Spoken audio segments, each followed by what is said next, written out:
જંબુસર સારુદ ગામે ગૌ હત્યા કેસમાં વધુ 3 આરોપીઓ ઝડપાયા. કુલ ધરપકડનો આંક 7 પર પહોંચ્યો. જંબુસર તાલુકાના સારુદ ગામે થોડા દિવસ પહેલા ગૌ હત્યા અને ગૌમાંસ મળી આવવાના કેસમાં વેડજ પોલીસે વધુ 3 આરોપીઓની ધરપકડ કરી છે.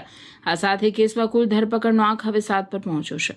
પોલીસે સોએબ ઇસ્માઇલ દાસ, મુસ્તકીમ યાકુબ દાસ અને નઝીર મોહમ્મદ બાપુની ધરપકડ કરી છે.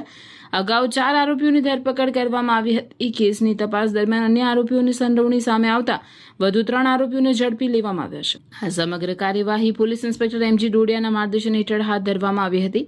વેડજ પોલીસે તમામ આરોપીઓ સામે કાયદેસરની કાર્યવાહી હાથ ધરી છે અને કેસની વધુ તપાસ ચાલુ રાખી છે.